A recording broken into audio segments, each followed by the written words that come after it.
ദിവസവും ആയിരങ്ങൾ വന്നുപോകുന്ന കർണാടകയിലെ ഒരു ക്ഷേത്രം.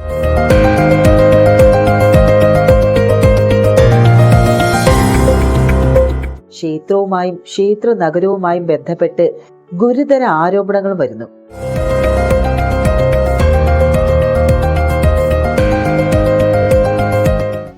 ബലാത്സംഗത്തിനെതിരായിട്ട് കൊല്ലപ്പെട്ട നിരവധി സ്കൂൾ വിദ്യാർത്ഥികളെയും സ്ത്രീകളെയും മറവ് ചെയ്തിട്ടുണ്ടെന്ന് വെളിപ്പെടുത്തലുമായിട്ട് ധർമ്മസ്ഥല മഞ്ജുനാഥ ക്ഷേത്രത്തിലെ മുൻ ശുചീകരണ തൊഴിലാളി രംഗത്ത് വരുന്നു.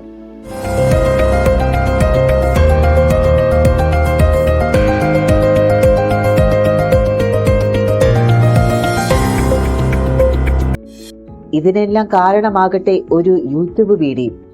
പണവും സ്വാധീനവും ഉപയോഗിച്ച് ചിലർ തേച്ചു മാഞ്ഞു കളഞ്ഞ കേസ് അങ്ങനെ വീണ്ടും ചർച്ചയാവുകയാണ്. 2012 ഒക്ടോബർ മാസം 9 ഒരു 17-കാരിക്ക് പതിവ് പോലെ ഒരു സാധാരണ ദിവസമായിരുന്നു അത്. ഭാവിയെക്കുറിച്ചുള്ള ഒരുപാട് പ്രതീക്ഷയുള്ള സൗജന്യ എന്ന പെൺകുട്ടി അന്ന് കോളേജിലേക്ക് പോയി. വീട്ടിൽ തിരികെ വന്നില്ല. പിന്നീട് അവളെ മരിച്ച നിലയിൽ കണ്ടെത്തുകയാണ് ചെയ്തത്. മാതാപിതാക്കൾക്ക് സ്വന്തം കണ്ണുകൾ കൊണ്ട് കാണാൻ കഴിയാത്ത ഒരവസ്ഥയിലായിരുന്നു അവളുടെ ഡെഡ് ബോഡി. ദക്ഷിണ കർണാടക ഡിസ്ട്രിക്റ്റിലെ ധർമ്മസ്ഥല എന്ന സിറ്റി അതൊരു ക്ഷേത്ര നഗരമാണ്. 2012 ഒക്ടോബർ മാസം അവിടെ ഒരു പ്രാദേശിക ഉത്സവത്തിനായി തയ്യാറെടുക്കുകയായിരുന്നു. അവിടെ കുസുമാവതി ചന്ദപ്പ ഗൌഡ ദമ്പതികളുടെ മകളാണ് ഈ ഒരു 17 വയസ്സുള്ള സൗജന്യ. വളരെ സാധാരണ കുടുംബത്തിൽ ജനിച്ച അവൾ ധർമ്മസ്ഥലം മഞ്ജുനാഥേശ്വര കോളേജിൽ പഠിക്കുകയായിരുന്നു. മിടുക്കിയും ഉത്തരവാദിത്വ ബോധവുമുള്ള ഒരു പെൺകുട്ടി. 2012 ഒക്ടോബർ 9 അന്നൊരു ഉത്സവ ദിവസമായിരുന്നു. പക്ഷേ അവൾക്കന്ന് കോളേജിൽ സ്പെഷ്യൽ ക്ലാസ് ഉണ്ടായിരുന്നു. സൗജന്യ നന്നായി പഠിക്കുന്ന പെൺകുട്ടി ആയതുകൊണ്ട് അവൾ ക്ലാസ്സുകളൊന്നും മുടക്കാറില്ല. ക്ലാസ് കഴിഞ്ഞ് നേരത്തെ വരികയാണെങ്കിൽ നമുക്ക് ഒരുമിച്ച് ഭക്ഷണം കഴിക്കാമെന്ന് അവളുടെ അമ്മ പറഞ്ഞു. ശരിയത് സമ്മതിച്ച് സൗജന്യ വീട്ടിൽ നിന്നും ഇറങ്ങി. പക്ഷേ അന്ന് ആ ഒരു ക്ലാസ് അവസാനിപ്പിച്ചപ്പോൾ തന്നെ ഉച്ച കഴിഞ്ഞു. 3:45 അവൾ ബസ് കയറി. വൈകുന്നേരം 4:15 സ്നാനഘട്ട എന്ന സ്ഥലത്തെത്തി അവിടെ ബസ് ഇറങ്ങി.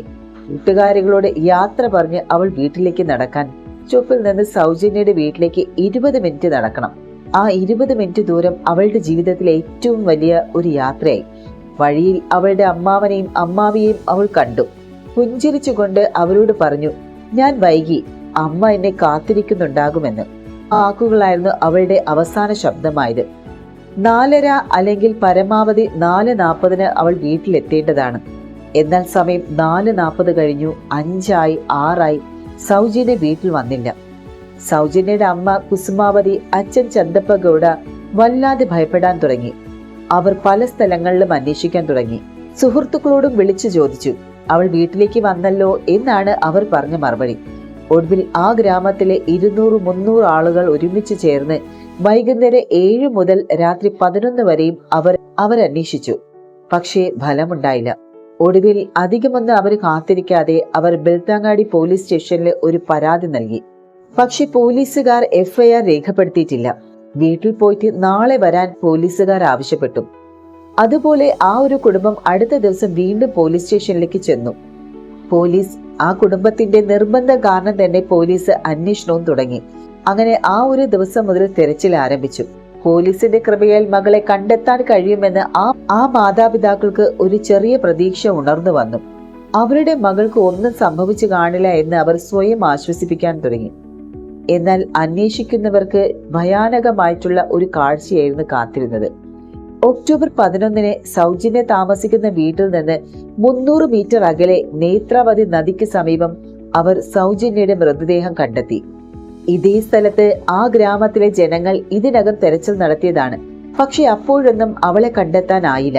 കൂടാതെ അവളെ കണ്ടെത്തിയപ്പോൾ അവളുടെ ആ ഒരു അവസ്ഥ അത് കണ്ടാൽ തീർച്ചയായും നമ്മുടെ കണ്ണുകൾ നിറഞ്ഞു പോകും. അർദ്ധനഗ്നയായി വസ്ത്രമില്ലാതെ അവളുടെ ID കാർഡ് ഉപയോഗിച്ച് 2 കൈകളും ഒരു മരത്തിൽ കെട്ടിവെച്ചിട്ടുണ്ട്. വാരിയെല്ലുകൾ പൊട്ടിയിട്ടുമുണ്ട്. ദേഹമാസകലം ചതവുകളുമുണ്ട്. നെഞ്ചിനടുത്തുള്ള എല്ലുകളും ഒടിഞ്ഞിട്ടുണ്ട്. സ്വകാര്യ ഭാഗത്ത് 6 ഇഞ്ച് ആഴത്തിൽ മുറിവും ഉണ്ടായിരുന്നു. ഏതമ്മയ്ക്കും അച്ഛനുമാണ് സ്വന്തം കുഞ്ഞിനെ ഇങ്ങനെ ഒരു അവസ്ഥയിൽ കാണാൻ സാധിക്കുക? ആരോ അവളോട് വളരെ മോശമായി ക്രൂരമായി തന്നെ പെരുമാറി. ഇത് മാത്രവുമല്ല, അവളെ കൊന്നു എന്നത് തന്നെയാണ്. അതും ശ്വാസം മുട്ടിച്ചു കൊന്നതിന്റെ അടയാളം അവളുടെ കഴുത്തിലുണ്ടായിരുന്നു. ഈ കാഴ്ച കണ്ടതും അവിടെ കൂടിയിരുന്ന ജനം രോഷാകുലരാകാൻ തുടങ്ങി. ഈ ഹീനമായ കുറ്റകൃത്യം ചെയ്തവരെ അറസ്റ്റ് ചെയ്യണമെന്നും പോലീസിന് സമ്മർദ്ദം ചെലുത്താൻ തുടങ്ങി. അങ്ങനെ 2012 ഒക്ടോബർ മാസം 13 ഈ ഹീനമായ കൃത്യം ചെയ്ത ഒരു മാനസിക രോഗിയായ സന്തോഷ് റാവ് എന്നയാളെ പോലീസ് അറസ്റ്റ് ചെയ്തു. സന്തോഷ് റാവ് കുറ്റസമ്മതം നടത്തിയതായി പോലീസ് തന്നെ വളരെ വേഗത്തിൽ പ്രഖ്യാപിക്കുകയും ചെയ്തു. ഇവിടെ പോലീസ് ഈ ഒരു കേസ് അട്ടിമറിച്ച് എന്നുള്ളത് തന്നെയാണ് ട്വിസ്റ്റ്.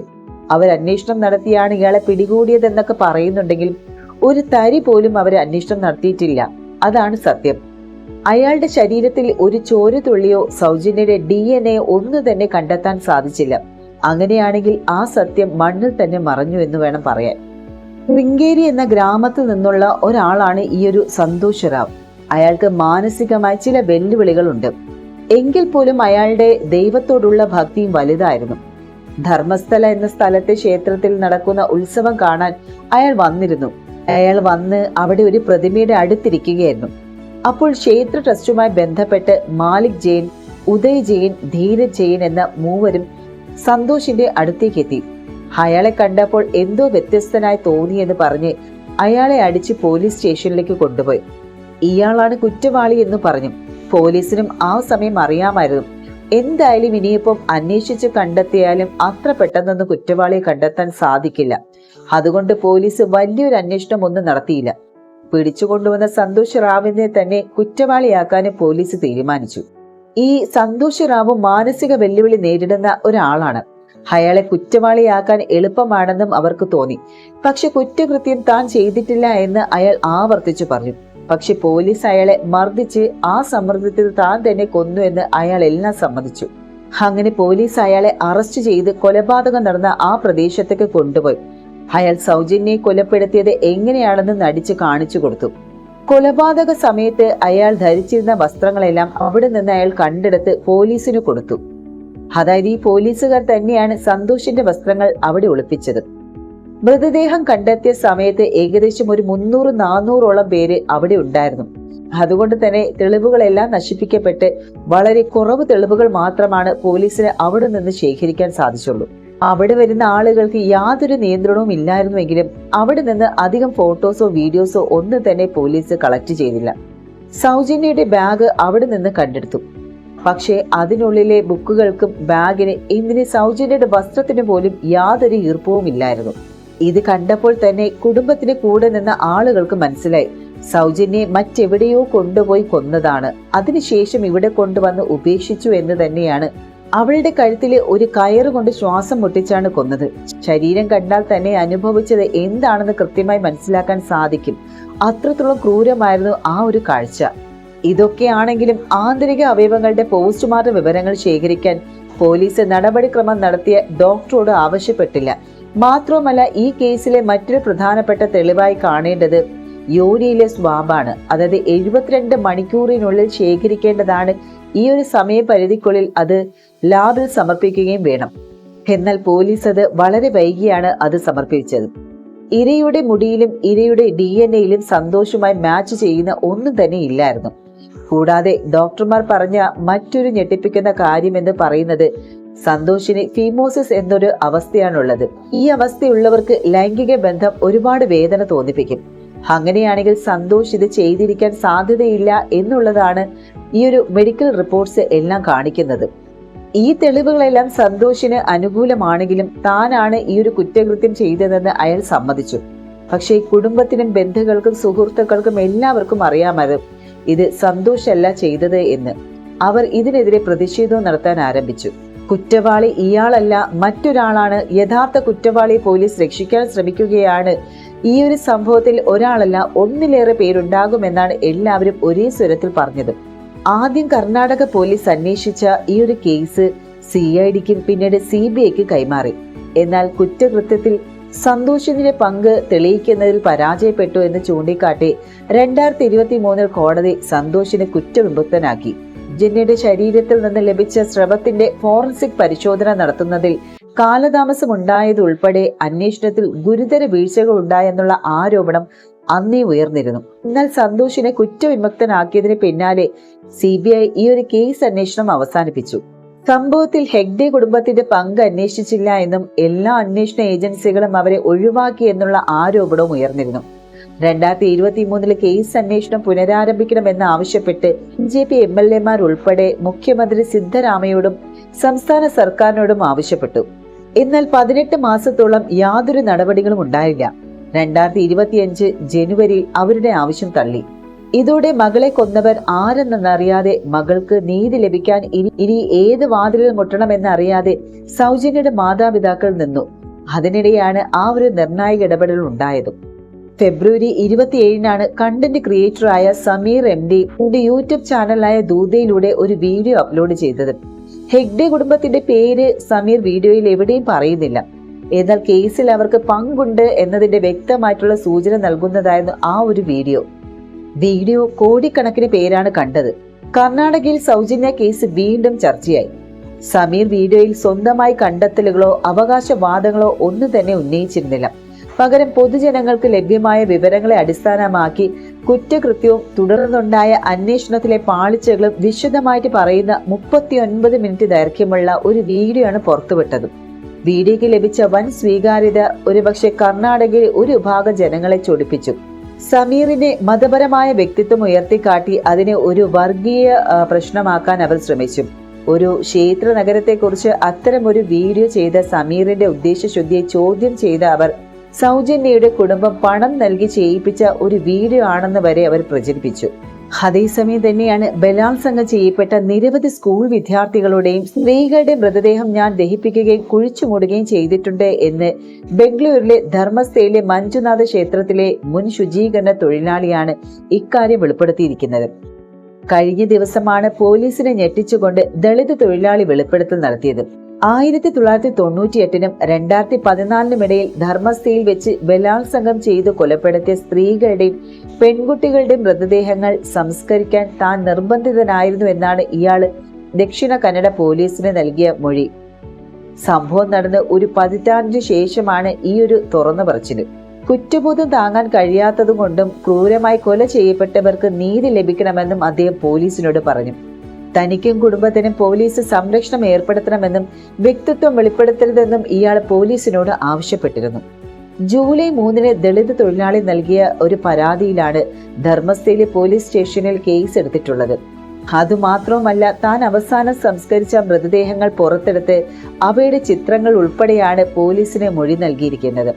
ഞാൻ സംസ്കരിച്ച മൃതദേഹങ്ങൾ പുറത്തെടുത്ത് പരിശോധിക്കണമെന്നായിരുന്നു അയാളുടെ ആവശ്യം. 11 വർഷം മുൻപ് ഏത് നിമിഷവും കൊല്ലപ്പെടാമെന്നുള്ള ഭയം മൂലം കുടുംബത്തോടൊപ്പം നാടുവിട്ട ആ തൊഴിലാളി ഇത്രയും നാളും പേരും വിവരവും മറച്ചുവെച്ച് ജീവിക്കുകയായിരുന്നു. നേത്രാവതി നദിയുടെ തീരത്ത് അടിഞ്ഞുകൂടുന്ന മാലിന്യം നീക്കം ചെയ്യുകയായിരുന്നു.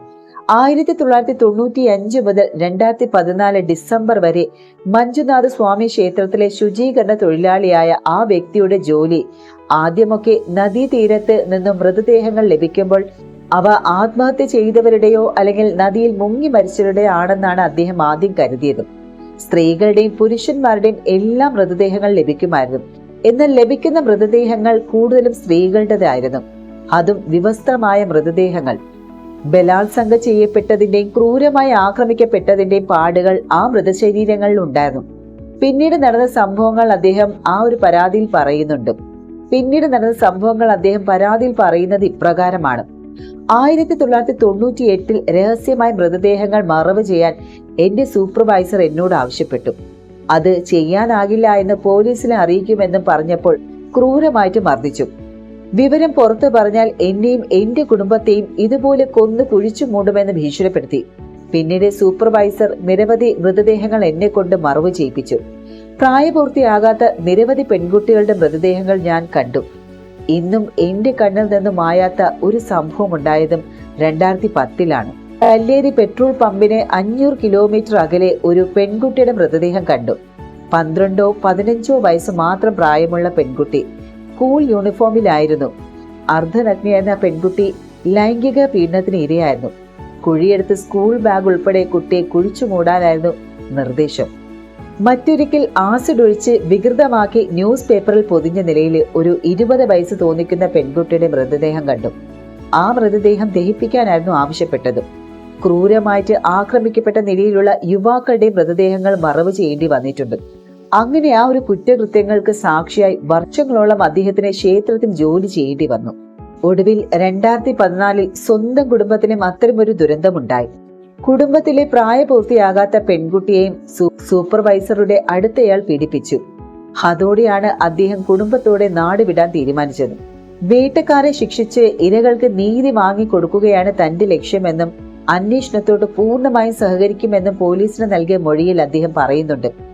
ആരോപണ വിധേയരെല്ലാം ധർമ്മസ്ഥയിലെ മഞ്ജുനാഥ ക്ഷേത്രത്തിലെ സൂപ്പർവൈസർമാരും ജീവനക്കാരുമാണ്.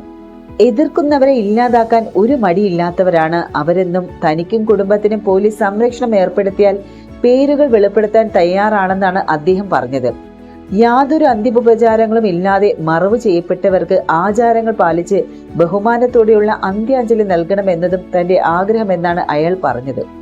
പേരുകൾ വെളിപ്പെടുത്തുന്നതിന് മുൻപ് തന്നെ താൻ കൊല്ലപ്പെട്ടാൽ കേസിലെ വിവരങ്ങൾ സംരക്ഷിക്കാനായി പരാതിയുടെ കോപ്പി സുപ്രീം കോടതി അഭിഭാഷകനായ KV ധനഞ്ജയ്ക്ക് കൈമാറിയിട്ടുണ്ടെന്നും അയാൾ കൂട്ടിച്ചേർത്തു.